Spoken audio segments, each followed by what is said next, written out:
Morning, everyone. We're delighted to have you with us today for our first Beasley Allen webinar of the 2023 year. My name is David Byrne. It's my pleasure to introduce our two speakers for today's presentation. Social media litigation, what's the latest? In just a moment, my partners Jennifer Emmel and Clinton Richardson will discuss how social media lawsuits have ramped up with the creation of a multi-district litigation proceeding. They'll explain how our firm is helping to hold the social media giants accountable by serving on the MDL Plaintiff Steering Committee, and they're going to provide you the tools you need to evaluate your client's potential claims. Before I introduce our speakers, and while we're waiting on the last of our registrants to join us, this is a good time to go over a few housekeeping notes. First, today's webinar has been approved by the Alabama and Georgia State Bars for 1 hour of CLE credit. In order to receive full credit for attending, you've got to stay on for the duration of the program. A link to today's presentation was included in the Zoom confirmation email you should have received when you registered, but by the end of the week, folks, you're going to receive another email with a certificate of attendance and an evaluation form and an updated presentation and video link. You can email your completed evaluation form to webinars@beasleyallen.com. This webinar is being recorded, and for those Alabama and Georgia attorneys participating by phone, it's very important that you email us your name, your phone number, and your state bar ID number. You can send those things to webinars@beasleyallen.com. That'll help us ensure that you receive full CLE credit. For those of you practicing in other states besides Alabama and Georgia, we're going to send you a certificate of attendance that you can present to your own state bar. Also, be sure to check out the events page of our website, beasleyallen.com/events, as we're going to be adding more webinars throughout 2023. Our next webinar is on the Camp Lejeune litigation. That's slated for February 15 at 11 a.m. Central Time. That's February 15 at 11 a.m. Central Time. Hey, finally, if you have questions during today's webinar, I want to encourage you to use the question and answer feature located at the bottom of your screen. We're going to set aside time at the end of today's program, and we're going to try to tackle all of the questions submitted by our viewers. So with that, let's meet our two speakers. My partner, Jennifer Emmel, joined Beasley Allen in 2013 as a member of our mass tort section.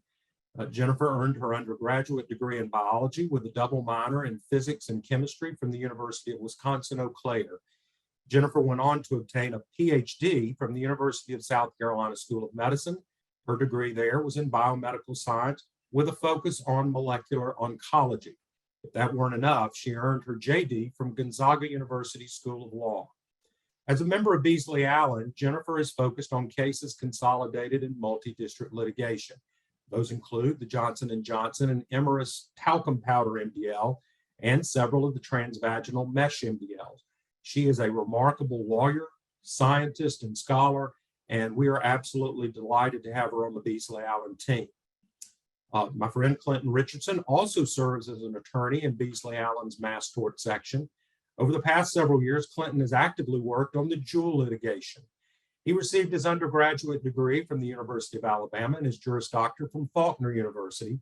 And before joining Beasley Allen, Clinton litigated matters in the areas of employment discrimination, federal criminal defense work, and Section 1983 litigation. Clinton also worked for the United States Attorney's Office in the Northern District of Alabama, where he prosecuted False Claims Act cases, defended against claims premised on the Federal Tort Claims Act, and he responded to numerous habeas petitions. Clinton is and has been a true asset to our firm since his arrival, and I am so delighted to have him join us today. So, Clinton, Jennifer, with that, let's go ahead and get started. Thank you, David. During today's webinar, we'll provide you some background information about social media, about what led Beasley Allen to sue the 5 largest social media companies, and where things currently stand in this litigation. Note that while much of this discussion focuses on Facebook, the chief progenitor of today's social media blight, this litigation effort addresses wrongful conduct by Facebook, Instagram, YouTube, TikTok, and Snapchat. Facebook is on Instagram since 2012, and in October 2021, the platforms announced their decision to be collectively called Meta platforms. Social media really came into existence in the early 2000s. Depending on your age, some of you may remember MySpace, which was the first social media platform to reach 1 million active users. Believe it or not, at one point, MySpace was more popular than Google. Today, a quarter of teens report using social media almost constantly. And the average person uses social media 2 hours and 27 minutes each day. Facebook has grown exponentially over the last 10 years. It had 100 million users in 2008. In 2021, it had 2.9 billion active users. As you all know, Facebook and Instagram don't charge you to create an account. They make most of their money from allowing companies to advertise on their platforms. In 2019, Facebook made $69.7 billion from advertising. In 2021, its ad revenue was $115 billion. Simply put, the more time users spend on the platforms, the more companies want to buy advertising. Stated differently, the more time users spend on Facebook and Instagram, the more money Facebook and Instagram make. In 2017, Facebook noticed that users were not liking and sharing content as much as they had in past years. User interaction was decreasing, which meant Facebook's value as an advertising tool for companies was decreasing. Facebook was becoming less valuable. Facebook decided it had to quickly change or it would lose billions of dollars.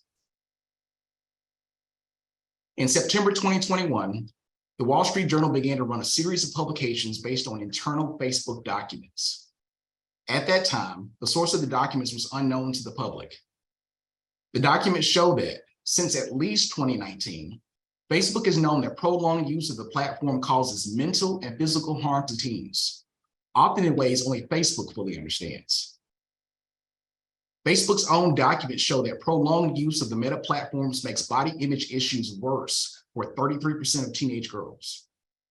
That 13% of those with suicidal thoughts attribute those thoughts to use of the platforms. And that 17% say using Facebook makes eating disorders worse. Knowing this, Facebook still formed a team to plan how to market to preteens and actively contemplated whether there is a way Facebook could engage with younger children during play dates. During an October 3rd, 2021 episode of 60 Minutes, Frances Haugen, a former Facebook employee, was revealed as the source of the Wall Street Journal's information. 2 days later, on October 5th, 2021, she testified before Congress regarding her experience and observations as a Facebook employee. She explained that to counteract the 2017 user decline, Facebook made substantial changes to its platform to increase the amount of time users spend on the platform. Prior to 2018, Facebook's newsfeed was organized chronologically to show the newest posts at the top of the page.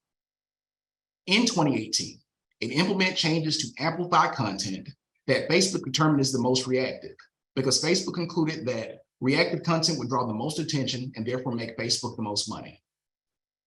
Reactivity was measured by what Facebook calls meaningful social interaction, or MSI. One Facebook executive said, "Our algorithms exploit the human brain's attraction to divisiveness. If left unchecked, Facebook would feed users more and more divisive content in an effort to gain user attention and increase time on the platform." The 2018 change centers on negative content and works to overwhelm users with this content as soon as they log on to the platforms. Maybe most concerning, Haugen detailed Facebook's failure to warn the public of the dangers of the platforms, despite knowing that the parents of today's children largely lack the skills needed to advise children on how to safely interact with social media, because these parents did not engage with social media when they were children. Our litigation criteria includes people that started using social media before age 21, used the platforms for more than 3 hours per day, and believe they were harmed in either of a variety of ways as a result of their social media usage. Jennifer will discuss the criteria in greater detail later in the presentation. Very early on, Beasley Allen centered its efforts on the Meta defendants, Facebook and Instagram. This is because the principal whistleblower, Frances Haugen, is a former Facebook employee, and the documents that she provided to various media outlets, of course, came from Facebook. We later expanded our focus to include Snapchat, TikTok, and YouTube because of apparent similarities in how the platforms function. The prolonged problematic use of social media extends to YouTube, TikTok, and Snapchat, as 95% of children ages 13 to 17 use YouTube, 67% use TikTok, and 59% use Snapchat. TikTok itself has classified more than a third of its 49 million daily users in the United States as being 14 years old or younger. Teenagers who use these social media platforms are likely to use them consistently. One study estimates that 62% of children ages 13 to 18 use social media every day. An increasing number of younger children also use social media on a daily basis, with 18% of children ages 8 to 12 reporting using a social media site at least once a day. Daily use for many teenagers does not consist of logging onto a platform just once. Rather, many teenage users check social media repeatedly throughout the day. Even more alarming, some teenagers never stop looking at social media. As this chart shows, nearly 20% of teens use YouTube almost constantly. TikTok and Snapchat are close behind, with near constant use rates among teens at 16% and 15% respectively. Meanwhile, 10% of teens use Instagram almost constantly. To date, Beasley Allen has filed nearly 60 lawsuits in federal court against the meta defendants Facebook and Instagram, as well as TikTok and Snapchat.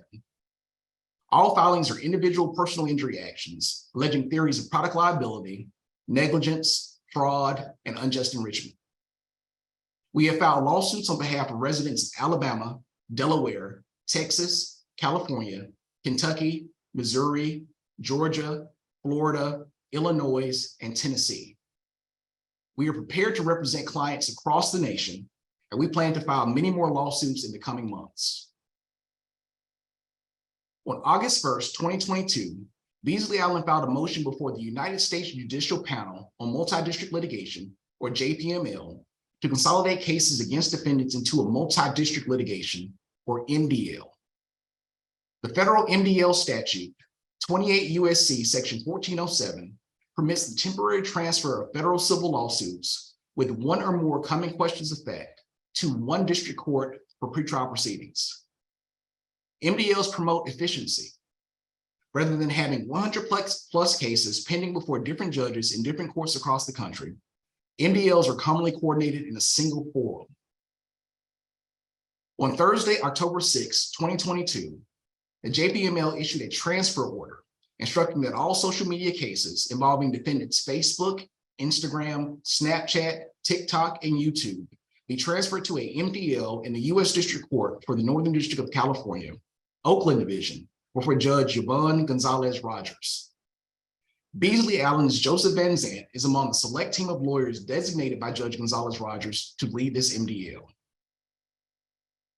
Shortly after making the leadership appointments, Judge Gonzalez-Rogers ordered the plaintiff leadership team to begin preparing a master complaint, which is a term of art for an administrative device that sets forth potential claims that individual plaintiffs may assert against the various defendants.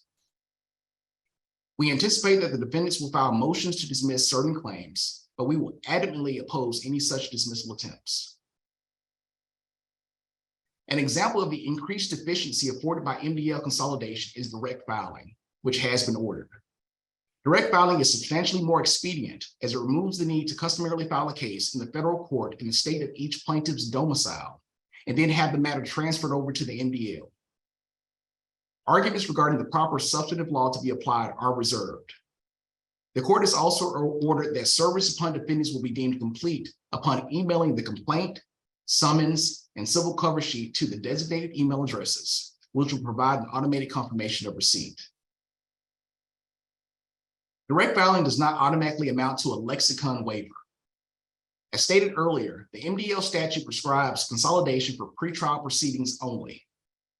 Lexicon rights are each plaintiff's right to have his or her case tried in the federal district court that the complaint would have been filed in had MDL consolidation not been ordered. Lexicon is waivable, however, as it is regarded as an issue of venue, not jurisdiction. A lexicon waiver must be clear and unambiguous and can be effectuated in a few ways, including assuming the transferee court has both subject matter and personal jurisdiction, and the statute of limitations has not expired, voluntarily dismissing the action and refiling it in the transferee court, or amending the complaint and asserting venue in the transferee court.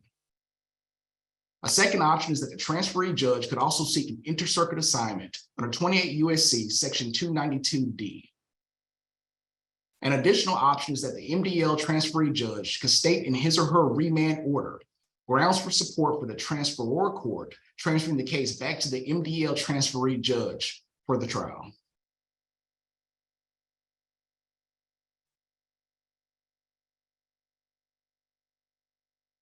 Given the case criteria discussed above, many of our clients are currently minors according to the law of the states in which they are domiciled. In compliance with Federal Rule of Civil Procedure 17, the court requires the selection of individual guardians ad litem, or GALs, to represent the best interests of each of the respective injured minors. The court has approved an ex parte application for GAL appointment. Applications submitted by parents or guardians will be presumptively approved and will become final 15 days after the applications are filed. Applications submitted by those who are not parents or guardians will be taken under consideration by the court, with any objections to these applications due within 15 days of the application filing. Defendants face similar state court consolidated litigation in California. On December 16, 2022, Judge David Cunningham of the Superior Court of California, Los Angeles Civil Division, ordered that California state court cases against these defendants will be consolidated for Judicial Council Coordinated Proceedings, or JCCP. On January 6, 2023, this JCCP was officially assigned to Judge Carolyn Cole in Los Angeles.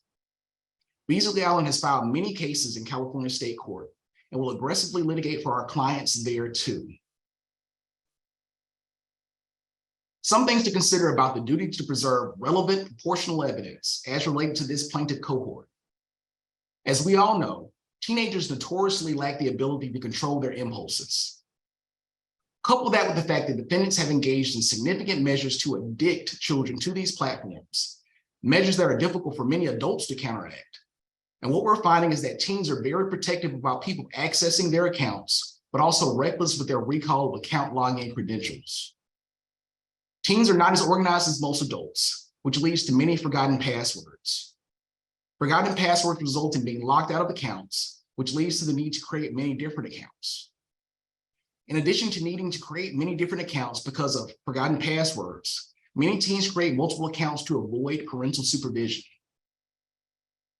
Some specific instances include, we have had teenagers that immediately concluded a call with our ESI personnel, and despite being warned, proceeded to change all their passwords to prevent us from accessing and preserving copies of relevant data. One client professed to have over 100 different social media accounts. Another horrifically attempted to commit suicide after a parent attempted to moderate social media usage and access. For more on this litigation, I will turn it over to Jennifer N. So what type of regulations regulate these social media companies? There aren't a whole lot of them. COPPA is one of them, the Children's Online Privacy Protection Act. And that basically regulates how commercial websites can target children under age 13 and use their personal information and collect that information. COPPA requires website operators to obtain verifiable parental consent from parents prior to collection and use of information about children under age 13. And so what social media platforms do to avoid these obligations is they essentially purport to ban all of these children younger than age 13 from using its platform. But the platforms know that they don't have effective age verification protocols. So what children end up doing is they will put in their birth date so that they're 10 years old. The social media platform will block them from getting an account, and they'll then put in a different birth date so that they're now age 13. Meta knows of this process. They removed at least 600,000 underage user accounts in 2021. And in 2020, a Pew Research study found that 11% of children aged 9 to 11 use Instagram and 6% use Facebook. There's also legislation that is in process. The California Privacy Rights Act, the CPRA, is just became effective in January 1st of this year. And it requires consent to collect data from the consumers who are between age 13 and 15, and consent from a parent if age under 13. However, that requires actual knowledge of age and willful disregard. It's a pretty high standard. Also, there is a privacy protection agency which will begin enforcing this act beginning July 1st. In states like Colorado and Virginia, they also have privacy acts where personal data that's collected from a known child is considered sensitive data. And so there are various ways that that data cannot be used. It can't be sold. It can't be used to target children. Also in Connecticut, there is legislation under review that requires parental consent for children under age 16. So what is social media addiction? It's actually a term that is coined by researchers applied to users who engage in excessive, compulsive social media use for the purposes of mood alteration with negative personal outcomes. And we'll talk a little bit about those various aspects a little bit later. So social media platforms are designed to exploit human psychology and essentially the reward system. And that system is dependent upon dopamine, which is a feel-good neurotransmitter that's released when someone experiences something pleasurable. And that could be something like food or social interactions or drug or alcohol use. And here's a chart that describes a little bit about how that activity and reward system works. So in terms of social media, a user will initially be at baseline when they start using social media. They'll get a cue, like a notification. They'll go check that notification and they'll get the reward, which could be likes, for example. The longer they use social media, as they use it over weeks and months, now they expect that reward. So they're at baseline, they get the notification, they start getting the dopamine hit or the dopamine feel-good feeling when they get the notification at the cue. And then when they actually get the reward, when they see the number of likes, it's not such a big deal anymore. They don't feel that feeling. And then as the user continues to use social media, they'll be at their baseline, they'll get the cue, they'll get the dopamine hit, but then the reward is not as great as it used to be. So for example, they only get 3 likes instead of 20. And that's not such a big deal anymore. So it actually elicits a feeling of depression. So in that way, a user needs to start using social media more and more to experience the same satisfaction or feel-good feeling from dopamine.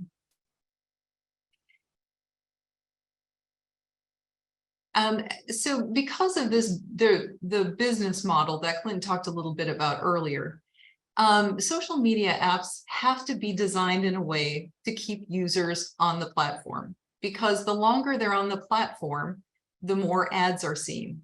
And social media platforms get paid by the number of ads. So social media companies actually design these platforms to be addictive, to keep users engaged, and to increase advertising revenue. So in 2014, the hook model was proposed by Nir Eyal, and that is a model that is used by many companies to build habit-forming products. And there's a diagram there of how that model works, and it starts with a trigger, and I'll use social media again as an example. So you have a trigger to begin using a product. For example, your friends want you to join social media. So then you take an action, and that action is taken to satisfy the trigger. So you get an account, you make your friends happy. And then you get a reward. Your friends like that you're now on the platform and they comment, and that's your reward. And then you make a further investment in the product. So something that the user does to make the product more valuable to them. For example, they expand their social network. And then there's a new trigger.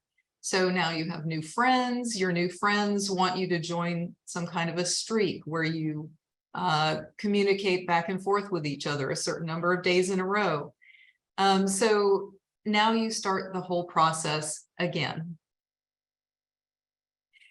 Social media addiction is a behavioral addiction, and it's characterized by being concerned about social media.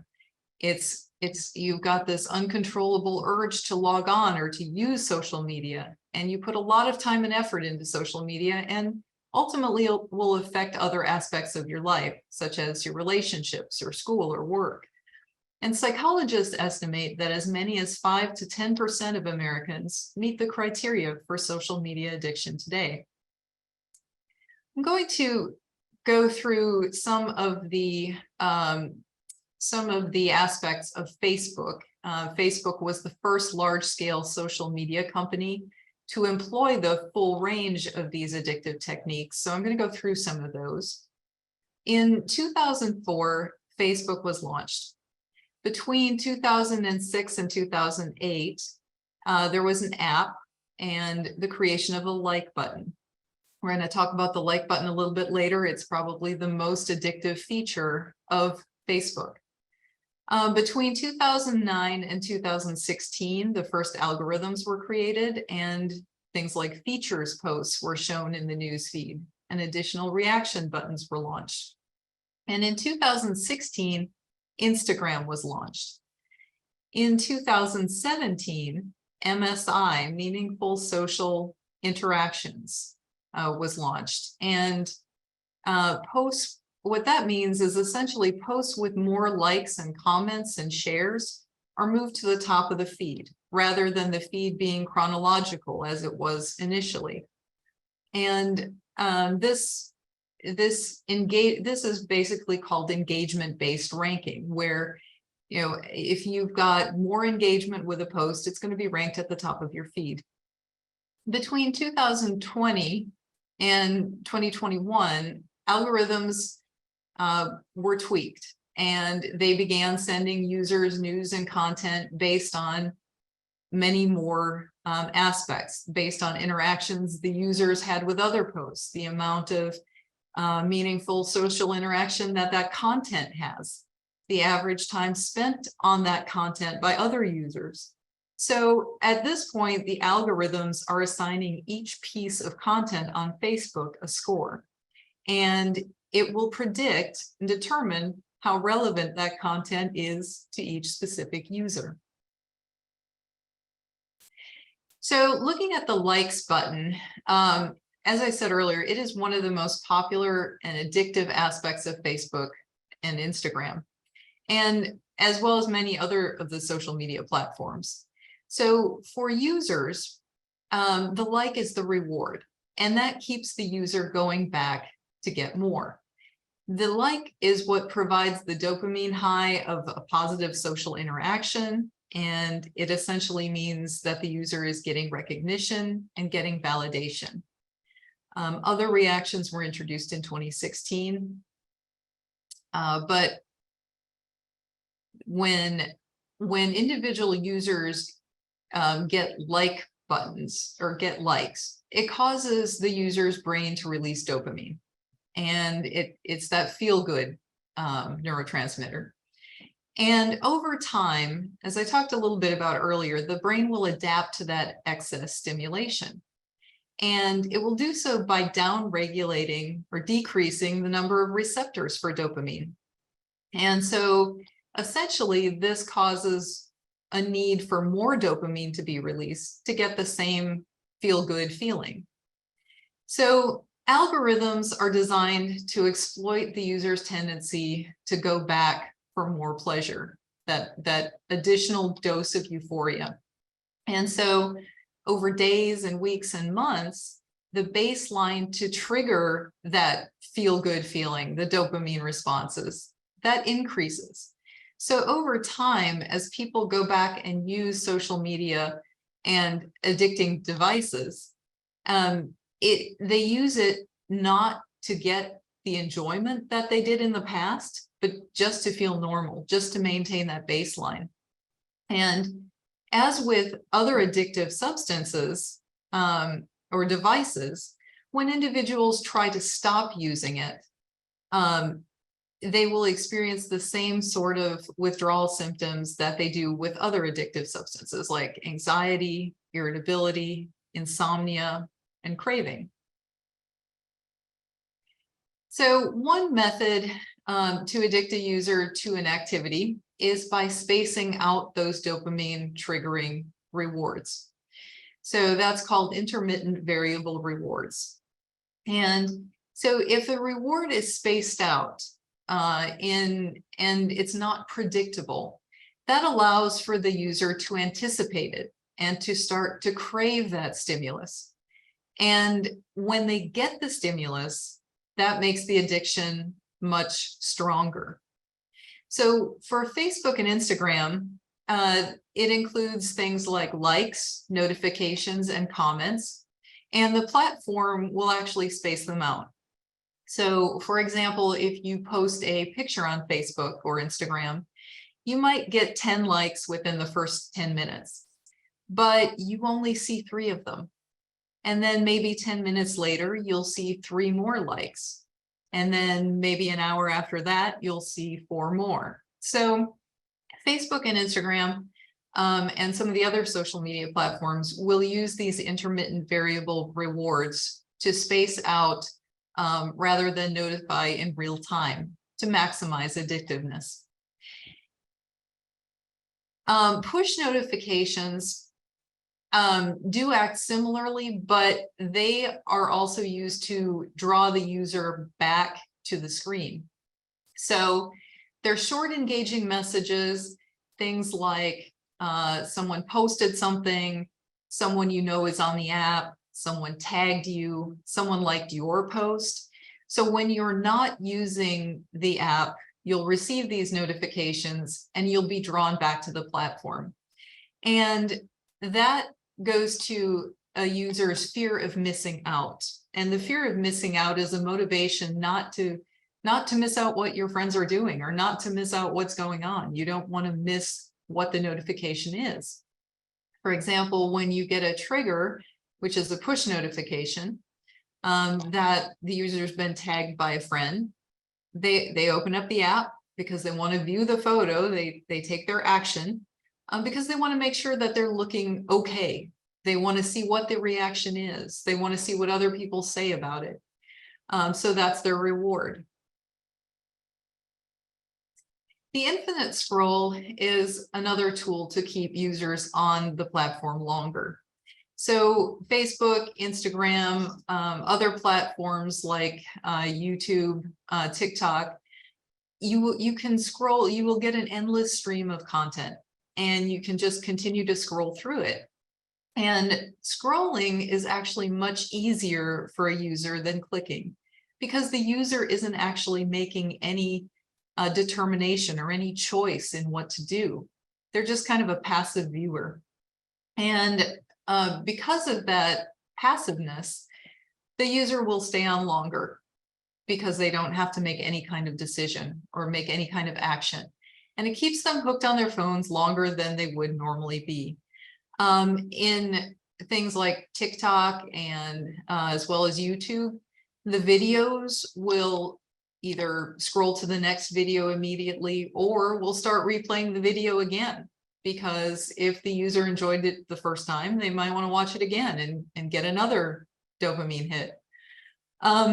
So apps like Instagram and Twitter also have a slight delay in response when a user pulls up the screen to refresh it. So that also builds anticipation and releases dopamine. Meaningful social interactions, as we saw in that timeline, were released in January of 2018. And the news feed transitioned away from chronological ranking to ranking of engagement based ranking. So based on how many comments the content had gotten, how many likes the content had gotten, how many reshares, and those contents that had the most interaction were ranked at the top of the feed. And Facebook used this amplification algorithm to engage the ranking, which, as I said, it considered posts of similar content, whether the user's friends liked it, and it affected the personalized news feed and constantly updated a scroll of stories of your friends' posts and photos and links to news stories. Posts that were rated took into, like, as I said, account the user's friends, the groups that they joined, the pages they liked, targeting by advertisers, and also chose the information that the user would likely find the most appealing. So at this point, it's now becoming more of a platform choosing the content that the user views. People you may know was also a feature that was introduced to expand the social network and increase interactions. And people you may know make suggestions of people you may already know, or who may want to connect with you, or you may want to connect with, based on things like mutual friends and interests. And this may be okay for adults, but the app also puts children into contact with adults, and they may or may not know them. Meta's own internal documents show that they knew that at points in time, people you may know contributed to as much as 75% of inappropriate adult minor contact. And that prompts the very valid question by this Meta employee: how on earth have we not just turned off people you may know between adults and children? But they did not. So what did Meta know, and when did they know it? The overwhelming majority of documents in the public domain came from, as Clinton mentioned earlier, whistleblower Frances Haugen, a former Meta data engineer and data scientist who disclosed thousands of Meta's internal documents to the Securities and Exchange Commission and testified before a Senate subcommittee in October of 2021 about how Meta knowingly harmed children in pursuit of profit.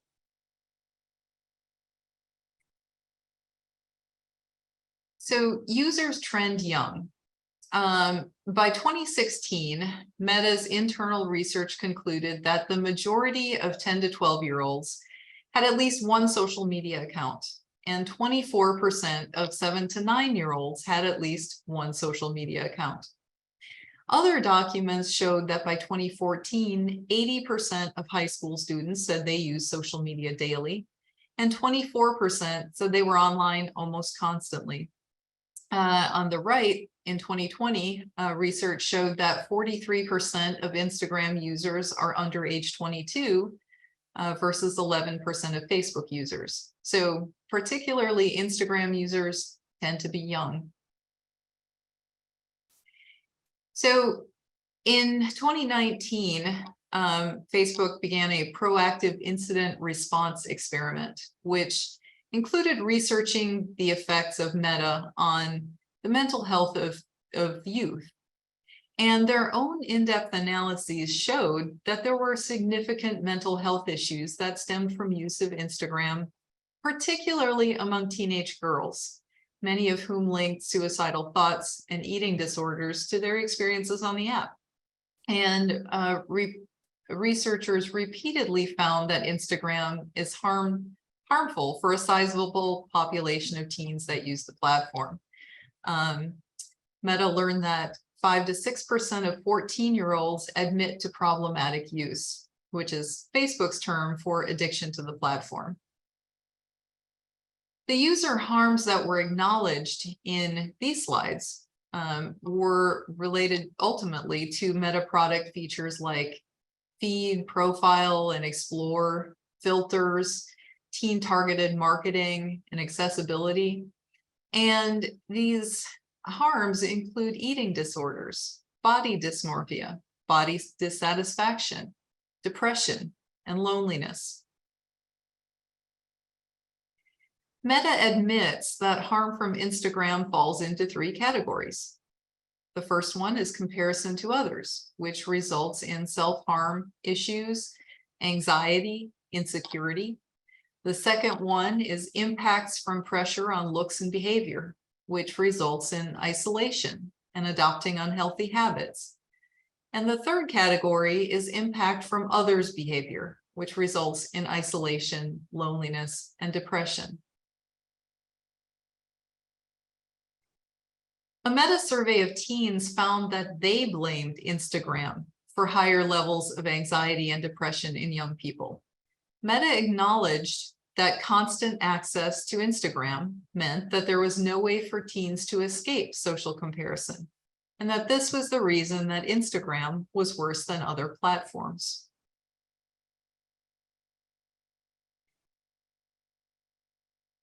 This meta document was written in 2019 and refers back to a 2018 internal study.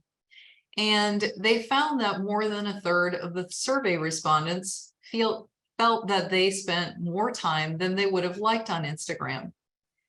About 1 in 5 thought that they had a problem controlling their time. 42% of the survey respondents had taken a break from Instagram. So they're trying to get off of Instagram.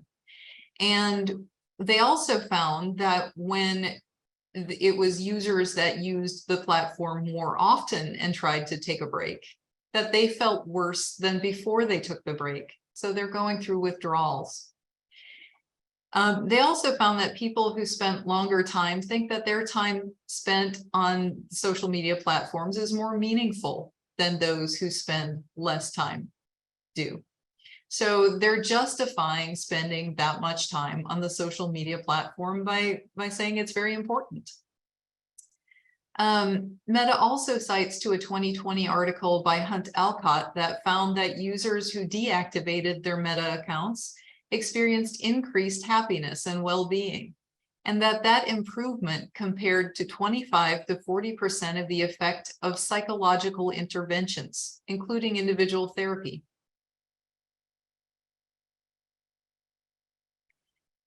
So a meta survey on around 1,300 teens in the US and about 1,300 teens in the UK found that despite knowing that Instagram could be bad for their health, they continued to spend time on it because of fear of missing out. They reported that it harmed their mental health in the form of pressure, conflicts, and bullying. And 31% of teens in the US who are not satisfied with themselves already said that Instagram made their mental health worse. In late 2019 or early 2020, Meta also conducted an exploratory study in the United States. This was aimed at examining teen girls' body image and social comparison on Instagram. And this resulting PowerPoint was published internally at Meta in 2020 and found that the use of Instagram made certain social comparison-based harms worse for a significant percentage of teen girls using Instagram. 32% said that when they felt bad about their bodies, Instagram made them feel worse. On the right, the graph shows that Instagram is seen as having the highest impact, with TikTok and Snapchat right behind. And they also note that, circled in red there, that product mechanics were addiction. So one of the documents that illustrates how the model of Instagram resulted in users comparing themselves to others is here. That it shows that it's based on a social comparison sweet spot, where you start out with the pressure to look perfect, feeding this spiral where users keep scrolling and comparing themselves to others, and then normalizing the highlight reel, which is where everyone looks good. Everyone posts pictures of them only looking good, and so it leads to an unrealistic standard. So there's essentially an unachievable norm. Meta conducted market research to understand teens' perceptions, teens being age 13 to 17, of how Instagram affects their mental health. And 41% said that their feeling that they were not attractive started on Instagram. 39% thought their perception that they have to create the perfect image started on Instagram. And 6% perceived their want to kill themselves, and 9% said wanting to hurt themselves started there on Instagram. Meta's survey of teens showed a majority of them wanted more uplifting messages prioritized, and for people to be encouraged to leave the app or to take a break when they've spent too much time on it. They recognized that the time spent on the app was one of the worst aspects of interfacing on the product. Meta pointed out the teens couldn't help themselves because they have an addict's narrative. So social media use looks a whole lot like many other addictions, and it will include things like mood modification. So based on what happens on social media, the user's mood changes. Salience, where the user is preoccupied with getting back onto social media. Tolerance, you have to continue to use social media more and more over time to get the same effects. And then withdrawal symptoms, experiencing unpleasant physical and or emotional symptoms when social media use is restricted or stopped. Conflict, so now the user has problems with their relationships or with work or with school. And relapse. Addicted individuals revert back to excessive use after a period where they've stopped.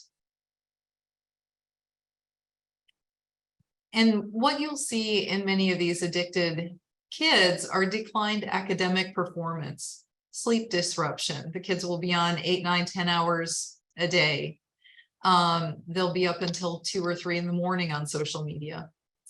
Anxiety, depression, there will be that negative impact on real life relationships. So relationships with friends, decreased extracurricular activities, family relationship problems. And then there's social anxiety disorder. There is actually a Goldilocks hypothesis that has shown that there's just the right amount of social media use, and there is a point where there is too much social media use. So studies have actually found that no social media use is not great either, because then the kids can't connect at all with other people. But studies did find, and this particular study found, that 27% of children who spend 3 or more hours daily on social media exhibit poor mental health. And that's across the board. About 3 hours or more is too much. So we talked a little bit about what Facebook knew. Facebook is aware of the harm that it poses to teens. It's aware that teens can't self-regulate. And it's further aware that the absence of impulse control renders teens powerless to oppose the allure of social media platforms. And Frances Haugen asserted that Mark Zuckerberg personally approved the engagement-based algorithm and other features, as he did in other instances when a prospective feature could increase Facebook's revenue to the detriment of users' well-being.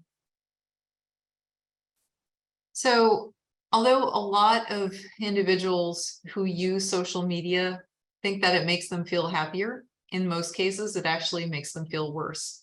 And this is essentially classic addiction because users keep coming back, even though there's some sort of negative effect on mental health. So what can the platforms do? Well, they can do several things, and in other countries they have. Other countries are a little bit further ahead than the US in regulations. And social media platforms can do things like limit hours that notifications are sent to minors, maybe not send them after 10 p.m. They can limit hours that the minors can access social media. They can limit targeted marketing to minors. They can limit features and algorithm use just for minors. So for example, you can go back to a chronologically ranked feed just for the minors. And they can require that images posted on social media by social media influencers be identified when they're enhanced. So the cases that we are taking, and many other firms as well, are you use one or more of either Facebook, Instagram, Snapchat, YouTube, or TikTok, and that you've started using one or more of those platforms before age 21. Also that you use the platform 3 or more hours a day, and that you suffered one or more injuries or conditions that I'm going to talk about a little bit later. And that you've either received treatment or counseling for the injury or condition, or that you suffered the injury or condition for over 6 months, but didn't seek treatment because you were either unaware of availability of treatment or unable to access it, etc. The injuries that we are investigating are lack of focus, ADHD, depression, anxiety, body dysmorphia, eating disorders such as anorexia and bulimia, thoughts of self-harm, suicidal ideation, suicide attempt, and suicide. And that concludes my presentation. Does anyone have any questions?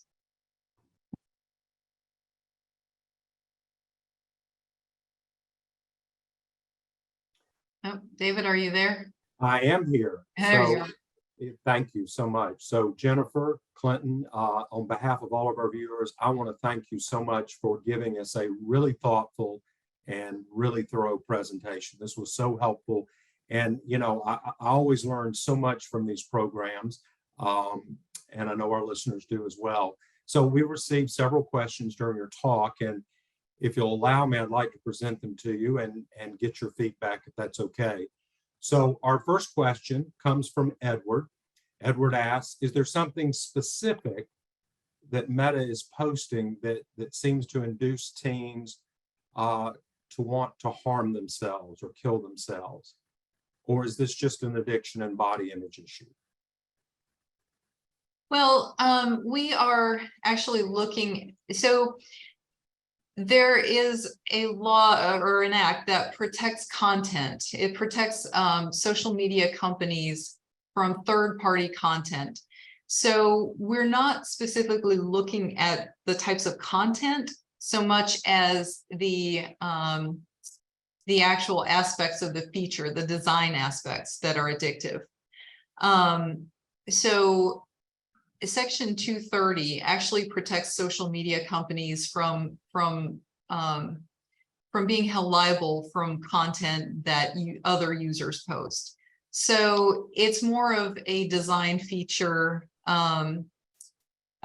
litigation where we're looking at things that keep the users on longer, are exposing them to more, yes, but it doesn't matter what more, just that they're being exposed to more. Now, there is a case in front of the Supreme Court now. It's called Gonzalez. And that case is going to explore expanding the boundaries of the protections that the social media companies have with regard to third-party content. Can they be held more responsible for more of that content than they are right now? That case is being heard in, I believe, the end of this month. And there should be a ruling this spring. So that's going to sort of maybe move the boundary on what content is, going to be sort of regulated in the future. But for now, we're looking at the design features of the platform themselves, like how often are they getting these notifications? How often are they, how are they being addicted to the platforms? Our next question comes from Jonathan. Jonathan asks, do we expect states or the federal government to provide any additional regulation of social media companies during the coming decade? I'll follow up on what Jennifer said in response to the previous question, that Section 230, the Communications Decency Act, is what is currently in place right now that moderates a lot of the content related actions that social media companies take on their websites. We're optimistic that the Gonzalez decision, which, as Jennifer said, should come down within the next 6 to 8 weeks, will modify the scope of CDA 230, and that the federal government will follow suit shortly thereafter. Okay. Our next question comes. Oh, excuse me. I'm sorry.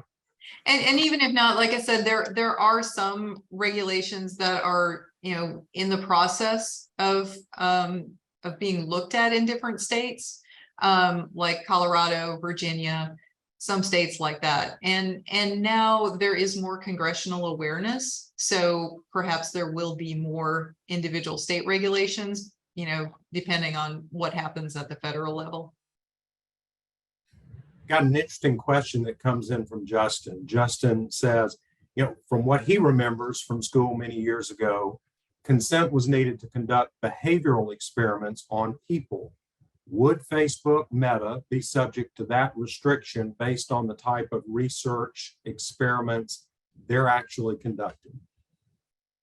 Well, going back to CDA 230 again, to some extent, it actually does that.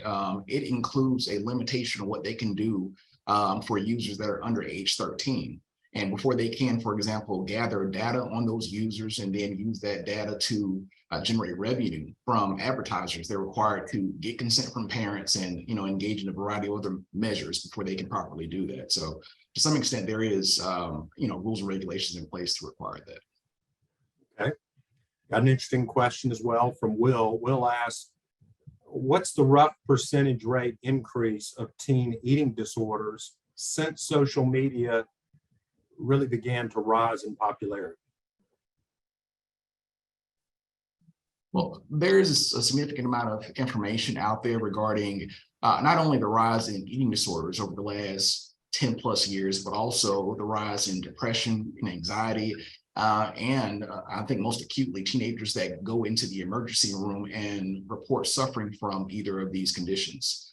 As I said earlier in the presentation, I think 13% of teenage girls currently report that their eating disorders or eating disorder related issues were either originated through their Instagram use and their use of other platforms, or that it's been exacerbated. So there's a growing body of information regarding the adverse impact that's suffered as a result of prolonged social media use as it relates to eating disorders and other conditions. And looking at overall well-being, there's some nice research by Jean Twenge in San Diego, who you can actually, she's published on like some charts where you can actually see the parallels between the increase in social media and the increase in I guess, mental disorders and a decrease in well-being overall that correlates with the increased rise of social media use. Okay. Clinton, Jennifer, we so appreciate your time today. And for those of you who may have missed our earlier announcements, by the end of this week, you'll receive an email with a certificate of attendance, an evaluation form, and an updated presentation and video link.